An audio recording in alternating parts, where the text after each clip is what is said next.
And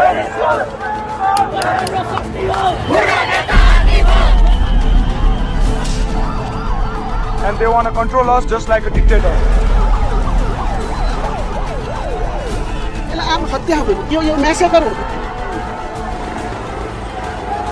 एकीकडे काठमांडूचे रस्ते रक्ताने लाल झाले आहेत आणि दुसरीकडे तरुणाचे किंकाळे आकाशाला भिडत आहेत. एकीकडे तरुणाच्या निर्णयावर प्रश्न उपस्थित केला जात आहे की माजी पंतप्रधानाच्या पत्नीला मारणे योग्य होते का, मंत्र्यांना नग्न करून मारणे योग्य होते का, असे प्रश्न उपस्थित केले जात आहेत. संसद भवन, राष्ट्रपती भवन, पंतप्रधानाचे निवासस्थान जाळणे योग्य होते का, दुसरीकडे जिंजी यांच्या गाथा गायल्या जात आहेत. असे म्हटले जात आहे की इतिहासातील ही पहिली क्रांती आहे जिथे जिंजीने कोणत्याही नेत्याशिवाय सरकार हटवले. 36-38 तासात सरकार बदलले गेले. सोशल मीडियावर मीम्स आणि व्हिडिओ टाकणारी जिंजी आज क्रांतीचे प्रतीक बनली आहे.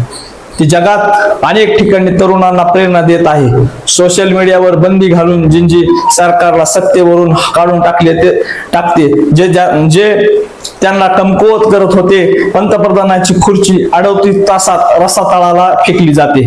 पण प्रश्न असा आहे की शांततेने सुरू केलेले आंदोलन एक असाधारण बंडात कसे रूपांतरित झाले, त्याचे कारण काय होते, हा प्रश्न खूप महत्वाचा आहे.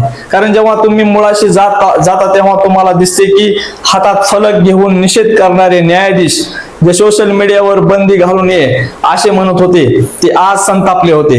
त्यांचा राग तीव्र होता आणि हा राग विनाकारण नव्हता. 38 तासात झालेला हा सरकार बदल विनाकारण नाही. त्यात भ्रष्टाचार आहे, बेरोजगारी आहे, घराणेशाही आहे, न्यायाधीशांचे रक्तरंजित युद्ध देखील आहे. आणि या सर्वांनी मिळून एकेकाळी शांततेचे प्रतीक असलेल्या नेपाळला आज अस्थिरतेमध्ये टाकलेले आहे. जर तुम्हाला